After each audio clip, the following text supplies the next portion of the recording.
Hey guys, we're going to be in Daniel chapter 2 today. Now, where we left off, King Nebuchadnezzar had chosen Daniel to serve in his court. Now, one day, King Nebuchadnezzar woke up. He'd had quite a bad dream. In fact, a very bad dream. And it troubled him so much that he called all his wise men together. He wanted them to tell him what his bad dream meant. Well, the wise men, they looked at each other. What the king had asked was impossible.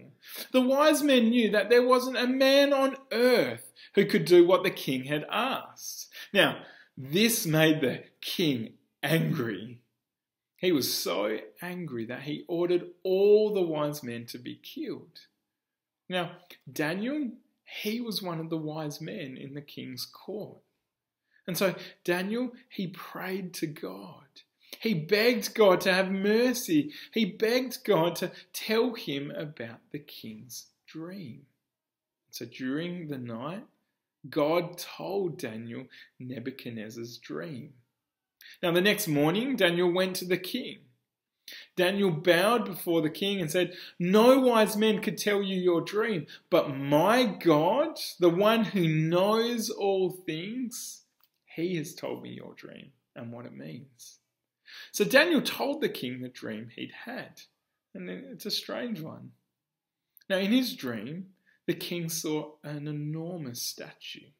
The head of the statue was made of gold, the chest and arms were made of silver, the top of the legs were bronze, the lower legs were iron, and the feet of iron and clay. But then a small rock that no one had touched hit this giant statue and smashed it into tiny pieces. The wind then blew all those pieces away until nothing was left. Then the tiny rock grew into a mighty mountain that filled the whole earth. Now, that's a pretty strange dream. But Daniel then told the king what the dream meant. Daniel said, "The golden head of the statue, that's your kingdom. It's great and powerful.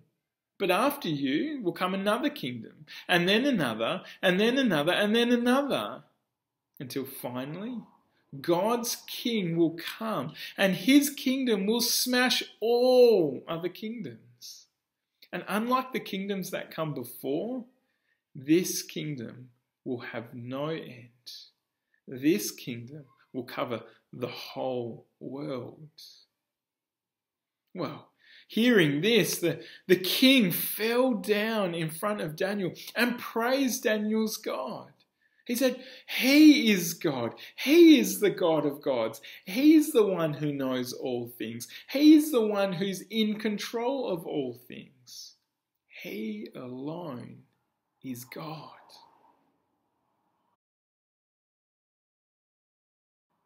So what's all this mean? Well, King Nebuchadnezzar, he was the most powerful king in the whole world. His kingdom was enormous. But even his kingdom would not last. This reminds us that God controls everything and everyone, even the most powerful of kings. And there is only one king whose kingdom will never end. Kingdoms rise and kingdoms fall. But Jesus' kingdom will last forever. Jesus is our all-powerful, unstoppable king, and his kingdom will last forever. And the Bible teaches us that everyone in Jesus' kingdom have nothing to fear.